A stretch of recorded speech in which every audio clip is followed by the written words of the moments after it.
not many memes have been around since the beginning of the internet, and many of them are looked at with a nostalgic smile and a wince that we ever even found them funny. Of all the things that have survived for so long, I doubt you will see many people counting the massive meme of girl gamers amongst them. Very much ignoring the real people that play video games. This meme describes either a nerd's paradise or misogynist strawman to, even a cringe-adjacent object of comparison. But what about the actual girl gamers? And why does anyone give a single speckle of a fuck? On this episode of Why Aren't You Talking About This, Nerd?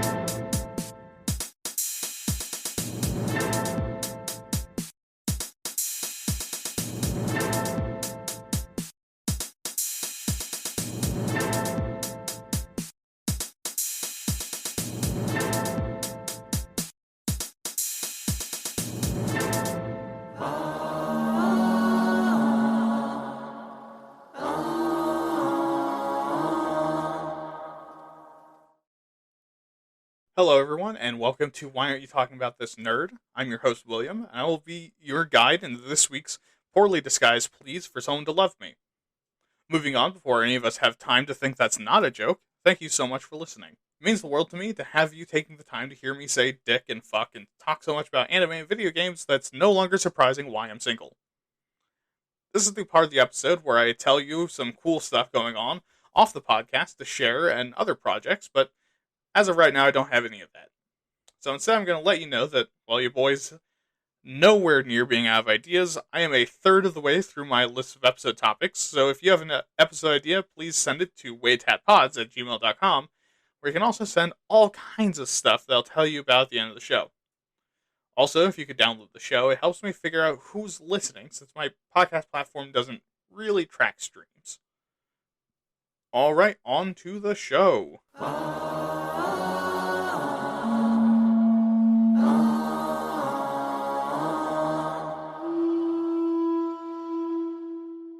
So today we're talking about girl gamers, and I want to get out ahead of it, so I'm going to ask everyone that's acting like a crazy person to chill the fuck out.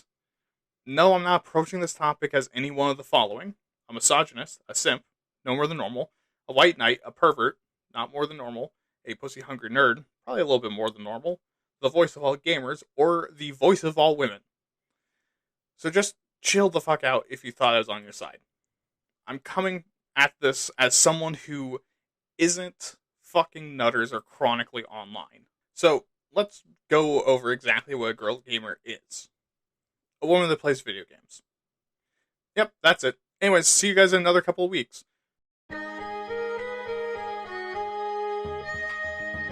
I'm joking. Okay, so that technically is what it is. The girl gamer actually describes a woman that, besides not being a dude, fits into gamer culture or stereotypes.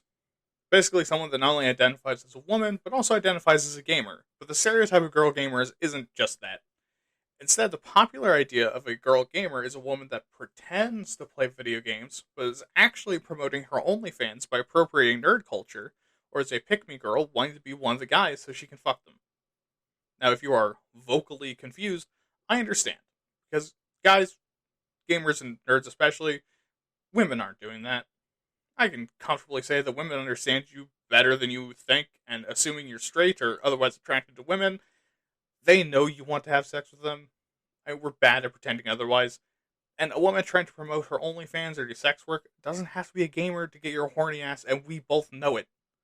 And the women hanging around your friend group aren't trying to steal your friends or make fun of you. They're fucking nerds.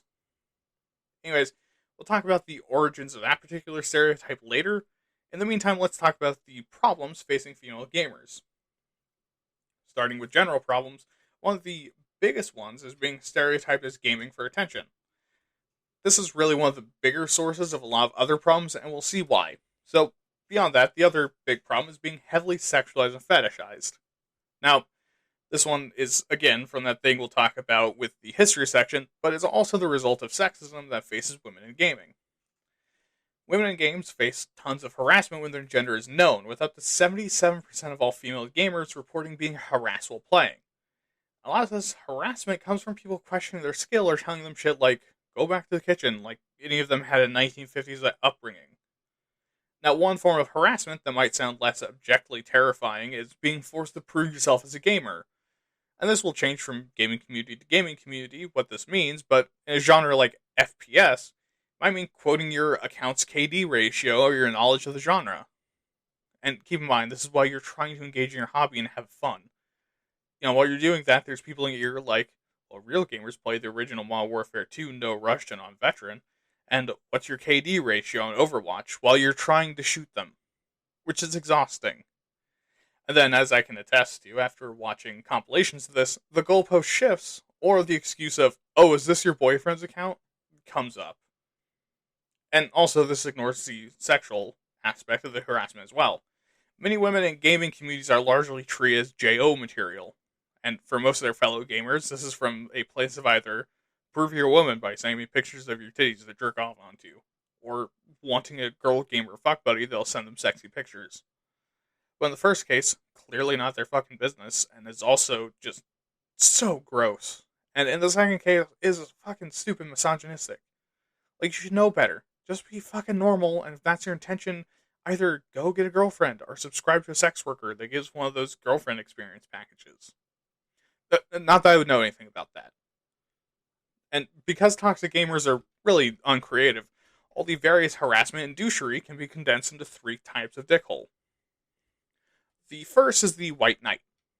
Now, those who aren't aware of what this is, allow me to introduce myself. From about half a decade ago. A White Knight, rather than being a Caucasian landowner with a sword, is the term used to describe someone, usually a man, trying to rescue people. Regardless of their own personal safety, boundaries, or morals, and regardless of the other person's autonomy, desire to be saved, or even the very presence of a problem. This is things like trying to break someone up because you think that their perfectly normal relationship is toxic. But in gaming, this refers to gamers treating their effeminate counterparts as helpless damsels to protect and or carry through the game, or to take mercy on and be easy on. And these guys are toxic, not only because white knighting is toxic, and you should fight that urge, like it's those bullies that you bought a samurai sword in your 30s to one up half your lifetime after the fact, but also because they're actively undermining the success of the gamer girl they're trying to protect, and also because the reason they're playing the fucking game is because it's challenging. Not like she accidentally bought the gamer chair, bisexual lighting, headset with the best microphone money can buy, the game, and then accidentally set that all up and picked up a controller. She knows what she's getting into. The second are trolls, which are common across the internet, but a good number of trolls really get a kick out of punching down at people already getting nose-fucked by society. So it's very, very common that once you say anything that implies that you have a woman narrator in your brain, the troll face goes from neutral to psychotic grin, and the doom music starts playing in their head as they pull up every single terrible thing they've heard their dad call their mom since they were 4 to call at you. And sometimes this comes from an actual misogynistic place in their brain, or they're solely doing it to be a dick. And sometimes the purpose is just because it's fun to have a punching bag. Other times they want video games to be a boys-only clubhouse, and you're ruining it, so they're trying to make you leave. It should also be noted here that, yes, I understand that the culture of some games, FPS games especially, is trash talk. If you're mutually engaged with it, I don't think trash talk counts as trolling. It's a lot like flirting. The line where it becomes harassment is consent. Finally, the other broad category is perverts. While we've already talked quite a bit about this group, it can't be understated how common it is. This is an entire sect of gamers that want something sexual from female gamers specifically. Now, this is partially because of that big bad later series of events, but it's also because nerdy women are heavily fetishized. In a way, they always have been. On top of being a woman, and therefore already needlessly sexualized constantly in every conceivable genre, a woman that is into stuff that entire communities of men that are notoriously sexless are into, or are otherwise regarded as being quirky, is going to get people going fucking kooky. Because as much as patriarchal systems encourage men to want a woman that is a loyal, silent sex toy while simultaneously their mom, Freud, not now, sit down, they want that sex toy to also have weird shit they're into. And this combo meal of fuckery means the women that are into video games are getting doubly uncomfy because they're rare, but also stereotyped as being extremely sexual. Now, this is just in general. Of course, there's also the entire realm of esports, where video games are taken more seriously than I can take it. Not only are the levels of harassment insane because they're women who are succeeding, they're succeeding in a realm the neckbeards want to be a boys-only thing. Added on to that, there's a lot of open skepticism and discrimination thrown their way because of the stereotype of men being better at video games than women. Which is untrue, by the way. Just because women are socialized to have actual real-life skills doesn't mean they can't also whoop your ass. Also, this is me kindly asking to have my ass handed to me by a woman. Beyond these, and ironically a cyclical relationship with these, is a lower earning capacity. Because, of course, even in a made-up profession that adds nothing to society, women can't get equal pay. There aren't really any role models to push young women into this field, so women don't go into esports very often. So the reason why there aren't any women in esports is because of discrimination, because women aren't in esports because of discrimination. See what I mean? But now let's ask why this happens in the first place. Go ahead. No, you can do it this time. This is still a podcast. I can't fucking hear you. Got him. Well, we can trace why this is happening back to game developers. Because in the video game development industry, only about 30% of all devs are women or non-gender conforming people. And while I know what you're thinking, but isn't that up from the 3% of developers in 1989? Yes. Yes, it is. And that is a huge jump. That is nowhere near being equal in the field. I mean, do I need to bring up Activision Blizzard? But anyways, not having women in the development team means that the women that appear in video games are less realistic, because the people creating them are usually men, and so they aren't able to speak to the female experience. Which, while similar to men's enough that the advice, just write a person stupid, works, contains slight differences that can make a woman feel more realistic, even in settings that are outwardly sexist if you have a woman write it. The other thing that happens is that the women in video games have a tendency to be a lot more sexualized and underrepresented, meaning that the unfortunate combo has some lasting effects on the strangely pliable gamer brain. And this $3 combo of cock-up means that women are less likely to play the game, since women, like men, aren't super interested in seeing their gender reduced to, don't you want to be slammed balls deep in this person and nothing else to do with them? And if a woman is able to ignore this off-puttingness, then they're exposed to the, again, baby-like plasticity of gamer brain, where these fucking animals playing the game think if digital woman equals sad wank, then real woman equals some fuck. And what about the ongoing harassment? Well, easy. Because most games and gaming systems don't really have the hardware or software required to police chats, the best they can do is create a censored word list for text chats and have the report option. But this doesn't exist for voice chat because, put simply, we don't have the technology to put a real-time understand a word, replace it, and censor it before it reaches across the internet and into the ears of the innocent censorship AI inside of video games. And it's hard to moderate voice chats, especially because even text chats receive relatively little moderation in comparison to forums, discords, and comment sections. So why not ban or avoid voice chats? Well, unfortunately, there's a lot of fast-paced, exciting games that aren't really playable with a text chat and require voice chat for teamwork, coordination, and the ever-sacred shit-talking. And this feeds into the cycle of online harassment. This cycle, created by Andrew Fishman and Natalie Jung, is something we've actually already been traveling down the first to third steps of. First, male developers make a game and women play it, which is then followed by having chats, both voice and text, to communicate with teammates that allow people to openly express their opinion. Which then begets the fourth step. Someone cocks it up for everyone else. So now I have racist, misogynists, homophobes, homophobic, racist, misogynists, and neckbeards crawling out of the woodwork to infest a brand new game that they can ruin for everyone else. Not because they need to, but because it's fun. Once they begin the hate train, we move on to step 5, where players are unable to keep up with the momentum, like the final bastion of Imperial Guardsmen trying to fend off the hordes of Tyranids coming at them. And the orbital bombardments of banhammers in step 6 are also ineffective, and the policing of chats, as we already discussed, are hard and are also nominal at best. What this means is that step 7, people who dislike this, leave the game and go somewhere else, not absolutely ruined by scumsuckers. Seeing this as their home now, the assholes stay in Step 8.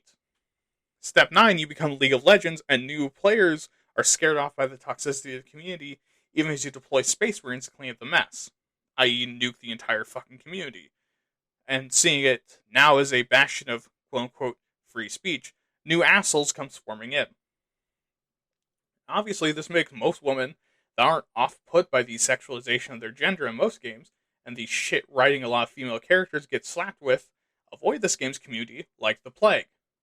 And because if you're a woman and a gamer has been around for more than a single day, you'll be traumatized by previous incidents of intense toxicity, and again, reasonably shy away from anything vaguely resembling that shit experience you had.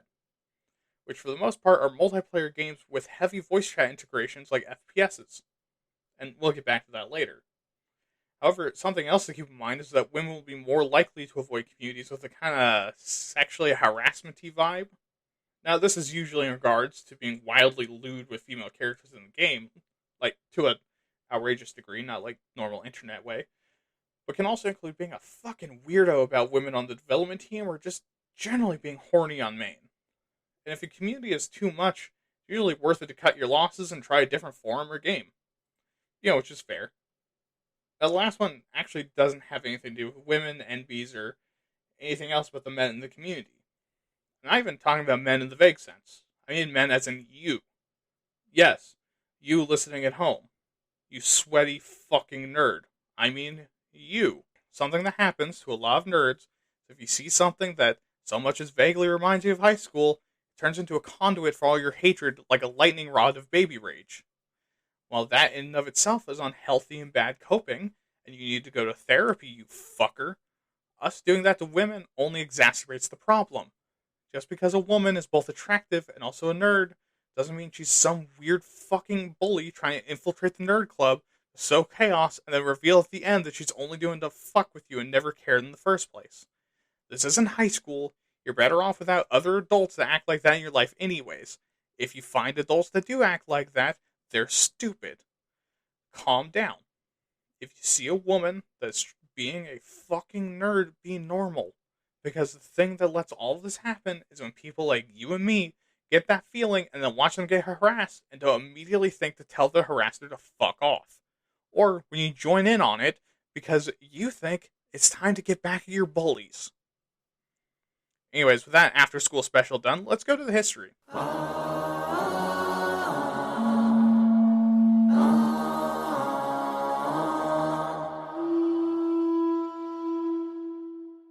And in ancient Egypt, we have evidence of the first gamer girl. Now, while we don't know what console she played, we do know that even back then, guys were asking her via carrier pigeon to send them pictures of her feet to jerk off to. No, the timeline really starts in 1964, with the first woman in video gaming, Mabel Addis. Now, Addis was a teacher with a master's degree in education that wanted to find a new and cool way to teach students about ancient history, seeing as straight up reading it from a textbook was boring as shit. So she designed the Sumerian game, the oldest strategy game to ever exist. Now, unlike modern strategy video games, the Sumerian game was entirely text-based, but, like future games, would put the player in the place of a Sumerian ruler. Now, to note, this is just 6 years after the very first video game ever created that would later be adapted into Pong. Also, as a side note, the Sumerian game has had several re-releases as new versions of the same game that have never captured the original. Now, while women in the video game industry stays mostly in the background after this, being hired on teams occasionally, but not too often, don't want to ruin boys' night, most of these names are kind of lost to history. Until 1980, when Roberta Williams, alongside her husband Ken Williams, founded a company that at the time was called Online Systems. You might know it as Sierra Online. She was the mastermind behind their first game, Mystery House, which had a fairly mild reputation. But 3 years later, she released King Quest, and this game and its future iterations motherfucking exploded. Also in the early 80s is the winner of the 2017 Industry Icon Award, Carol Shaw. While initially literally just a diversity hire to do color backgrounds and paint stuff in, she created the most advanced game of the time, River Raid. This game was unique because its backgrounds had really low looping, meaning that you could go long periods of play before encountering the same stuff over again. And this solidified her place as a master of coding in the gaming space, and she became the backbone of the success of the Atari 2600. However, in the same year that King Quest was released, 1983, was also the year of the video game crash's beginning. Why was that? Because shitty games had oversaturated the market with buggy, awful cash grabs with very little work put into them and very high cost. And compound with the rest of the economy going into the toilet, people weren't interested in sinking upwards of $100 into a piece of dog shit that they smushed into their Atari. However, later that same year, Nintendo started to look for a solution and found it. Not only by creating a strict code of quality, the Nintendo seal of approval, and guaranteeing that games they made were good, but also by shifting the marketing of video games away from being games similar to digital board games and marketing them as toys. And back to being about women rather than video games. One of the first massive successes Nintendo had after implementing this was Metroid in 1986, a game with a female protagonist. A game with not only a female protagonist, but a main character, playable female protagonist. While female characters had existed in previous games, it was common for them to be weird reskins of masculine characters, like Miss Pac-Man, be obscure background characters, not playable, or be in games that weren't anywhere near the mainstream successes like Nintendo releases for home consoles. In the early 90s, with Nintendo fully rolling out their advertisement campaign of video games as toys, they had another choice to make. Because it's the early 90s and gender theory was essentially just opening your pants and flopping your genitals on the table, they had to choose if they were boy toys or girl toys.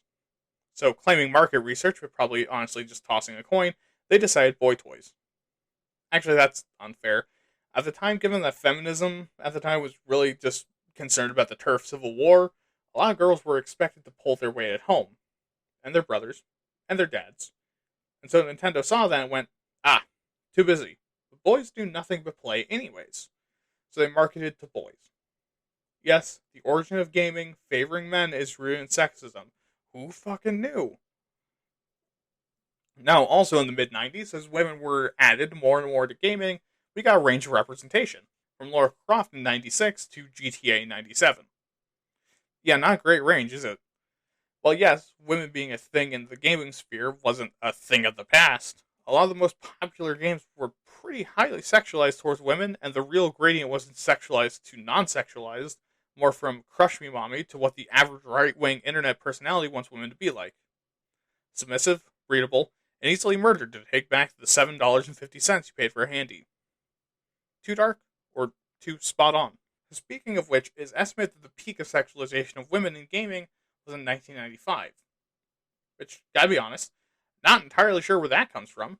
Besides theory crafting, I have literally no idea how they got that answer. And hopefully, by the way, that isn't peak of sexualization so far, because I'd rather not go back to the 90s. I didn't even exist back then, but I think I'd go ballistic. But moving on from that, we have the early 2000s, which is where the big mad event I was referencing earlier happened. Well, I mean one of them at least.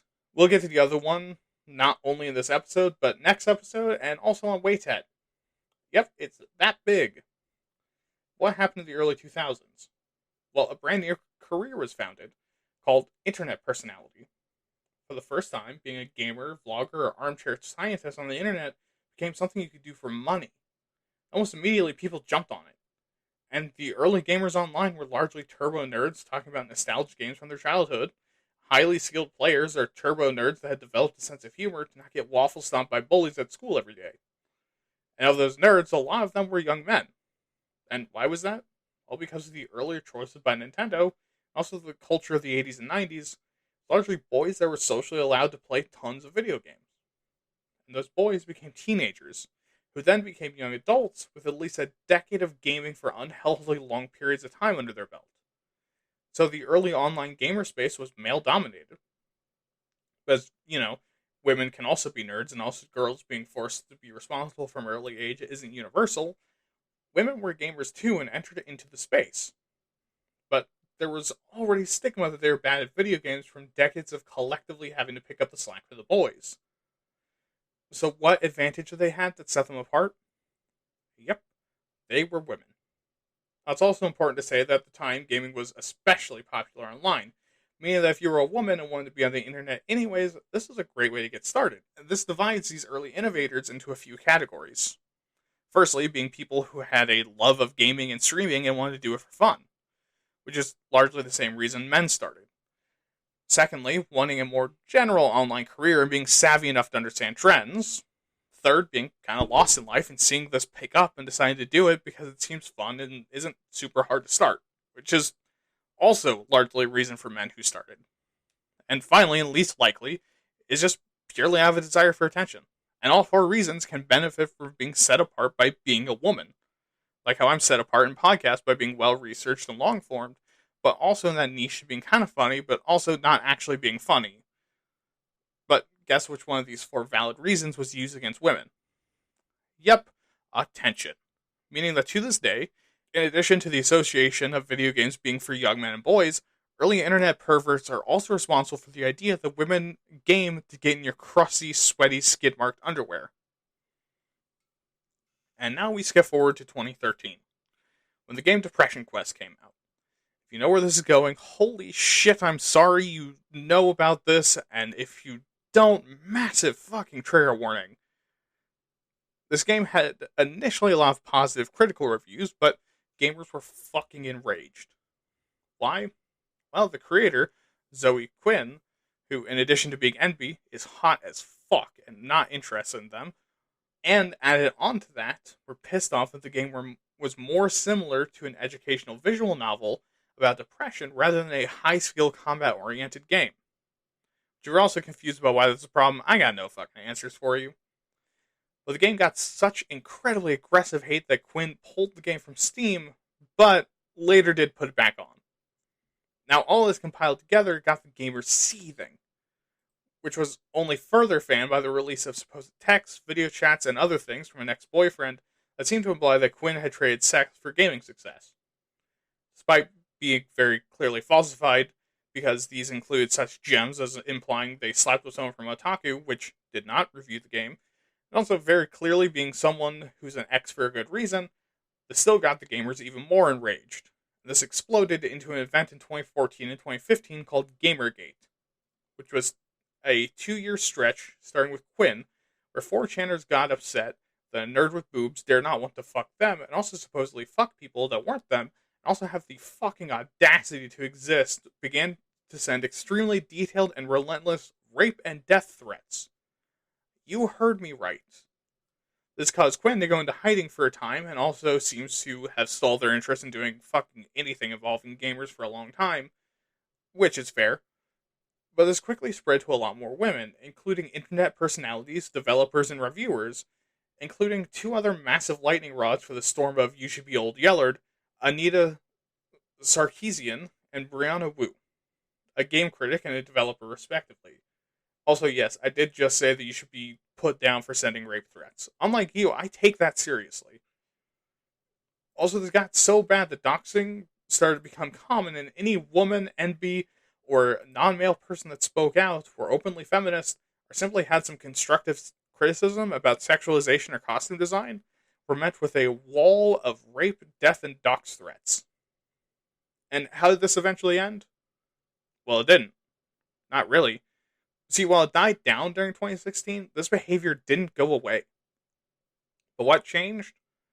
Well, as this was happening all over the place, social media platforms began to take it seriously, from the notoriously ban-happy YouTube to even motherfucking 4chan, which banned Gamergate as a topic entirely. In addition, people began to attack the people making these attacks, including their own rounds of doxing, death threats, cancelings, mass bans, and even destructions of entire forums, subreddits, and 4chan boards. Which essentially meant that many of the places for these cretins to meet were being stomped out, and very much like bullies, a swift razor blade shoot to the scrotum shut a lot of them the fuck up. But like I said, a lot of real-world action wasn't really taken against them. I mean, these people still fucking exist out there and aren't getting well acquainted with what a long arm tastes like. That's a gun, by the way. So this didn't end. It's just more likely to get met with a wave of enraged fans, feminists, and internet personalities finding out where you live and turning your life inside out because they decided never again.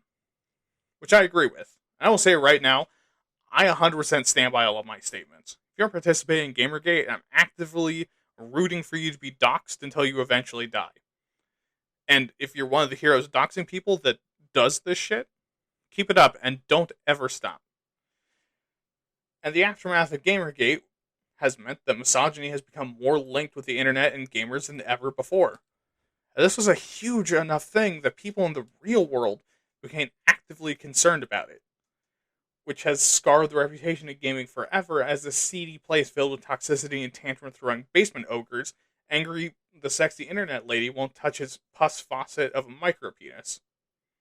Because of that, as well as market research done over and over by gaming corporations, video games have continued to be a boys' club, as the possibility of threat and harassment for simply being anything but a man, and also the marketing and development of games remains for the boys.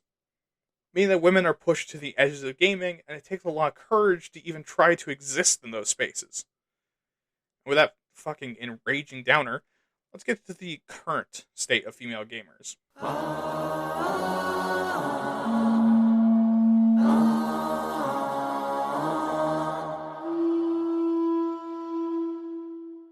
Okay, shake it off. Everyone stand up real quick, do some stretches, and go punch the Nazi you have tied up in the attic. Okay, so before we get into it, how many gamer girls are there? Well, while I wasn't able to find global stats, for the US the proportion of female gamers is 41.5% of all gamers, while 58.5% are men. And again, this is an issue we've come across before where the gender binary America's obsessed with makes the stats inaccurate, but let's assume that's correct enough for a number. Now, while there isn't data for how many gamers there are in the US, given that the US government has a lot of other stuff to fuck up, and we're already doing a great job of ruining the community without them, this is a significant percentage. Meaning that if you have never encountered a female gamer, it's your fault, or you don't play online. But with that out of the way, what games do they usually prefer? Well, funnily enough, I have a cool little list here. These are the proportions of women in the player base in different game genres. In first place is Match 3 games at 69%, nice, with Candy Crush being the outlier at 83%. Also, if you're going to be a fucking purist about it and say gamers are only play FPS games, then fucking pull up, motherfucker. Ever heard of Bejeweled? An absolute genre and gaming classic. Match 3 games are valid, and gamer means a hobbyist of games, not your favorite game, you sweaty fucking nerd. Anyways, next is family/farming simulators like The Sims at 69%, nice. Then is casual puzzle games at 42%, which is a fucking baller nostalgia genre for me. Atmospheric exploration at 41%, interactive drama at 37%, high fantasy MMOs at 36%, and Japanese RPGs at 33%. That's all for the significant percentage games, with the rest having much smaller female player bases. These being Western RPGs at 26%, with Dragon Age Inquisition being the outlier at 48%, survival roguelites and platformers at 25%, city builders at 22%, action RPGs at 20%, sandbox and an action adventure at 18%, sci-fi MMOs at 16%, with Star Wars Old Republic having 29%, 14% open world with Assassin's Creed Syndicate jumping up to 27%, and turn-based strategy games at 11%. And after this, we start getting to the real fucking sweaty nerd games, being MOBAs at 10%, Grand Strategy and FPS at 7%, Racing at 6%, except for Mario Kart Tour with 40%, and, can't really blame them, that's a great game. 4% tactical shooters, and 2% sports. Which again, can't really blame them with sports. Sports games are fucking boring. Sorry, if I wanted to play sports, I go outside and maybe get a benefit out of it. But since I can't fight a fucking dragon, join SWAT, explore a gorgeous fantasy world, date a Fuda warrior princess, be a space pirate, or match rhinestones until they explode in real life, yeah, I'm gonna play a video game for that. Okay, but with that chunk of stats covered, what conclusions can we draw? Well, that generally speaking, the games preferred by women are games with high levels of in-game communication, interpersonal relationships, and interesting stories, with strong character presence and gameplay development, with a heavier focus on offline, or games more likely to have built-in text chat. While male audiences generally prefer fast-paced, explosive gameplay with a lot of combat and less highly complex mechanics. Which, I gotta say, as much as I enjoy games with combat, being a fan of sci-fi and fantasy and all, I really think I'm more on the lady side here. I love having characters I actually like seeing do things, feeling something when I play a game, and also games with really cool mechanics where character options matter. Okay, but now we're going to look at motivations. These are self-reported motivations for games as compared against other forms of motivations. And this time we're listing both men and women. So first up is completionism. This is grab everything, do all the quests, and fill out all the achievements. 17% of women are drawn to this and 10% of men. Next is immersion, which is a pure escapism of feeling like you're within the world experiencing it. 16% of women prefer this and 9% of men. Design is next, which is basically the ability to customize, build, and create the world around you, which, I find very relaxing, as do 15% of women and 6% of men. Next is community, where you're able to and encouraged to connect with other players and NPCs or characters. 10% of women like this and 9% of men. Story, where the game's story is the primary draw. This matters for 9% of women and 6% of men. Destruction is the ability to motherfuck everything in your path and eat anyone's ass that disagrees. 8% of women like this and 12% of men. Discovery is the ability to explore, travel, and find cool shit. 7% of women like it and 6% of men. Competition is head-to-head fighting with other players and attempting to win over them. 5% of women are way too like my mom, and 14% of men are annoying as shit. Strategy is planning and executing on a plan and thinking in the long term, something I'm bad at when I play games. 5% of women like it and 8% of men. Power is a feeling of strength, confidence, and dominance over the game and or the people playing it. 4% of women are too much my type to be healthy for me, and 6% of men play games for the same reason I do. Excitement is basically shit happening fast and hard. 3% of women care about this in games, and 6% of men. And finally is challenge, wanting to feel like the game is making you work for it, which I rarely appreciate, unlike 3% of women and 7% of men. And beyond reinforcing what was said already, what else does this tell us? That, unlike the conclusions we drew earlier, actually a lot bigger of the reason for women to prefer the games that they do isn't necessarily their motivations. It's their safety. Because from this list here, you'd expect most women to prefer games like RPGs, builders, and design-heavy games. But instead, the preferred games are 3 game genres that lack a large-scale online gaming aspect to them. Because being outnumbered and suffering from harassment 77% of the time they play kind of ruins the fun. So, let's talk about how to fix this.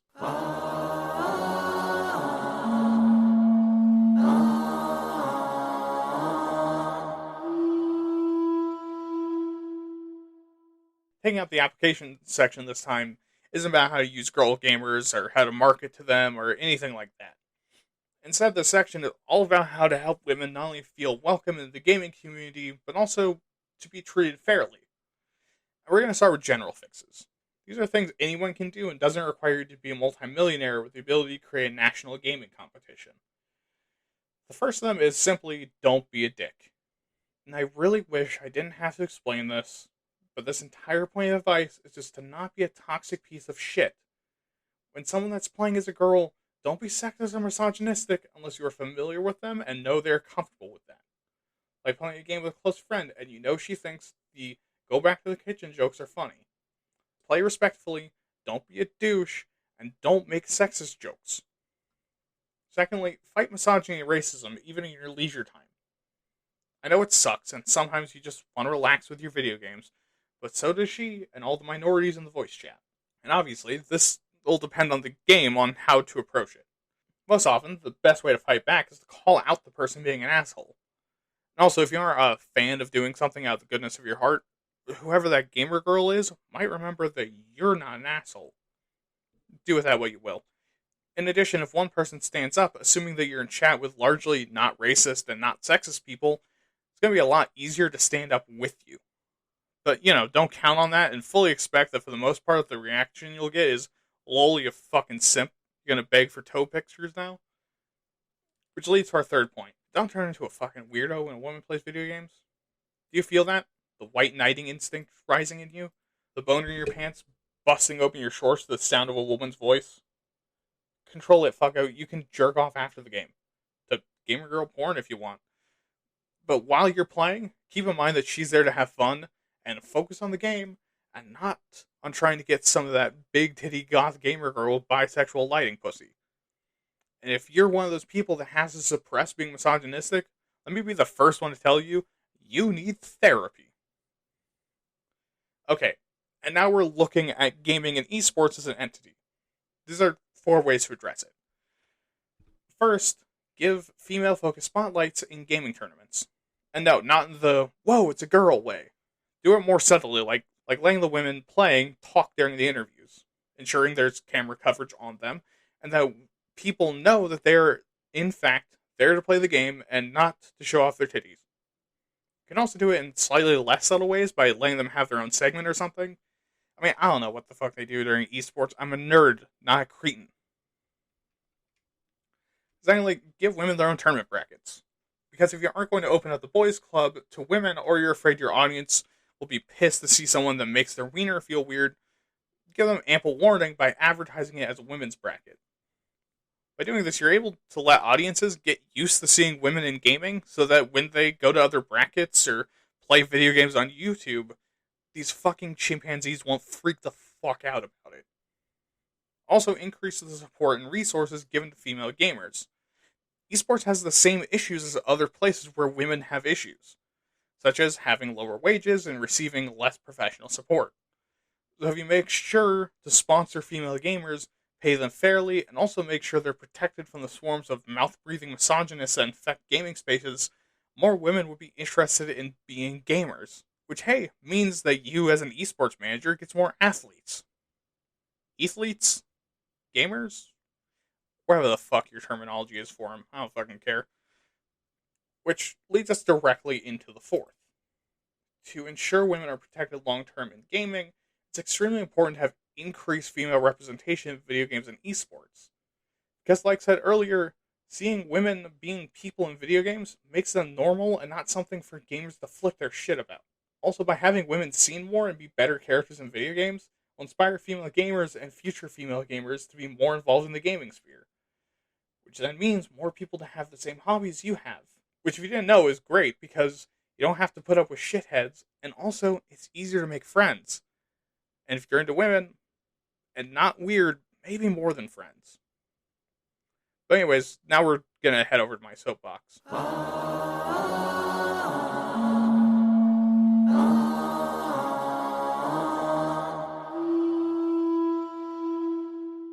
Alright, so standing at the end of the episode, what do I think of gamer girls? Well, as someone who plays both video games and role-playing games, I think they're hot as fuck. Because I'm a lonely little nerd that wants to be in a relationship with another nerd with similar interests. But beyond being pervy, I don't really think gamer girls deserve basically any of the shit they get. Even assuming 1 in 10, which is a huge over-exaggeration by the way, is in it for the attention, so fucking what? They're playing a video game to get positive attention. You're playing as a hobby. You're both playing a video game, so who cares? Because I want people to enjoy things, even if it's for an entirely different reason than me. I'm not a gatekeeper. It's just fun. Like, assuming it isn't disruptive, if a woman wanted to play tabletop RPGs with me and my group because she found nerds getting flustered around her cute, I don't mind. Why would I? It's a woman choosing to hang out with me. Overall, I think the best policy is to mind your fucking business, and if there's a woman in chat, don't turn into a weird little sex ape about it. But also, to be fair, I don't play games online. I don't think I've ever had a woman on her own decide to play games with me. I've always asked first. I can only go off of vague, similar experience to say I wouldn't become a sex pest. But if I look at it honestly, would I play it off and be cool? No, absolutely the fuck not. I'd be a nervous wreck because the only thing I'm worse at than talking to people is talking to people I could potentially be into. But anyways, yeah, women can play video games. Get over it, nerd.